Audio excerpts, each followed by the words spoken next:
যাক, অনেকদিন পর আমি পেয়ে গেছি একটা বিয়ে বাড়ি। আর বিয়ে বাড়িতে আমি চলে গেছিলাম বাড়ির সবাইয়ের সাথে। আর গিয়ে কী মজা করেছিলাম সেগুলো সবই তোমাদেরকে এই ভিডিওতে দেখাবো।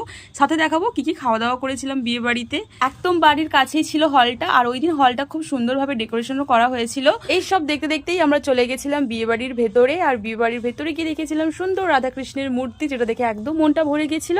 সে যাই হোক, আমার সাথে কে ছিল দেখো, আমার বেবি ছিল, মানে আমার বনু। এরপরেই ওপরে চলে গেছিলাম বর বউ দেখার জন্য। নতুন বউ বলে কথা না দেখলে হয়। তারপরেই আমরা চলে গেছিলাম গিফট দেওয়ার জন্য। আর এখানে এক এক করে আমরা সবাই ফটো তুলে নিচ্ছিলাম বর বউয়ের সাথে। ফুচকা হচ্ছে আমার খুব পছন্দের একটা জিনিস, তাই যতই সামনে যত ভালোই খাবার থাকুক না কেন, ফুচকা কিন্তু আমি একদমই মিস করি না। আমি এখানে কয়েকটা মাত্র ফুচকা নিয়ে দাঁড়িয়ে গেছিলাম ফুচকা খাওয়ার জন্য। বিয়ে বাড়ি মজা, খাওয়া দাওয়া একদিকে, আর গরম ছিল আরেক দিকে। প্রচন্ড পরিমাণে গরম লাগছিল, আমি রীতিমতো ঘামতে শুরু করে দিয়েছিলাম। ফুচকার সাথে সাথে কিন্তু স্ন্যাক্স আইটেমে ছিল চিকেন পাকোড়া, যেটা অলরেডি আমার ফ্যামিলি সবাই নিয়ে খাওয়া শুরু করে দিয়েছিল। আর সবাইকে দেখে আমারও কিন্তু বেশ লোভ লাগছিল, তাই জন্য আমিও এখানে দেখো চিকেন পাকোড়া নিয়ে দাঁড়িয়ে গেছি চিকেন পাকোড়া খাওয়া বলে।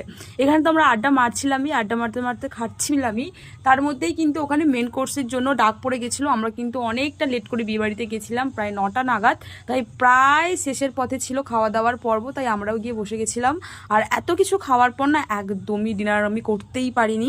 আমি বসেই ছিলাম, এখানে সবাই খেয়ে যাচ্ছিল, আর আমি শুধুমাত্র মনে হচ্ছে মাছ ভাত নিয়ে বসেছিলাম। যাই হোক, এইভাবেই খাওয়া দাওয়া পর্ব শেষ হয়ে গেল। তোমাদের কাদের কাদের এই গরমে বিয়ে বাড়ি পড়েছে আমাকে কমেন্ট করে জানাতে ভুলো না। লাস্টে আইসক্রিম নিয়ে চলে গেছিলাম বাড়িতে। বাই।